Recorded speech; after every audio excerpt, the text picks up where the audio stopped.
So ayan, nakabuelo na siya. Papunta na siya ng gitna. Harap na siya. Ayan yung papunta doon. Yung tatahakin niyang kalsada sa tubig.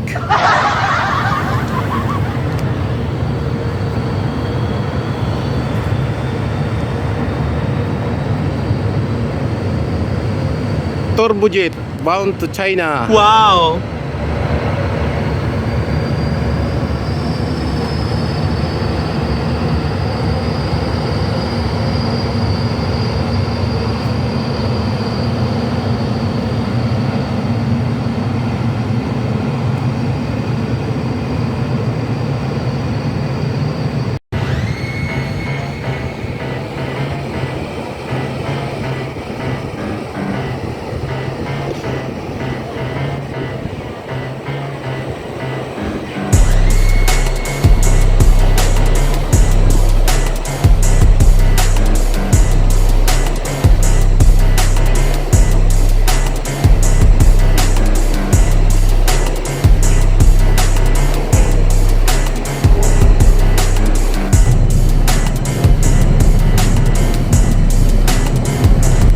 Magandang hapon. Ito yung ferry na namamasada dito sa Hong Kong.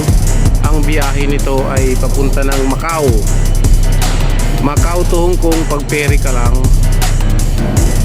almost 1 hour lang yung takbo. So ito yung mga ferry dito na bumibiyahe ng Macau at saka China.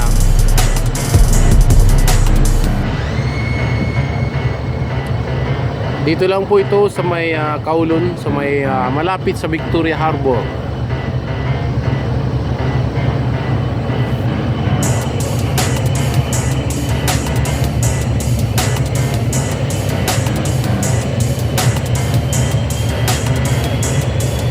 So ayan yung mga pasahero, kung nakikita nyo lumalabas na.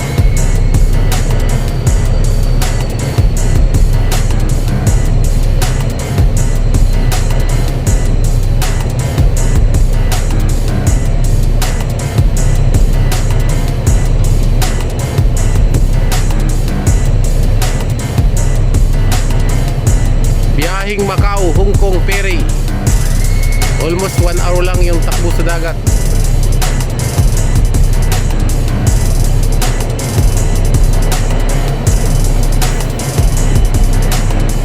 So ayan, ipapakita natin yung paikot dito.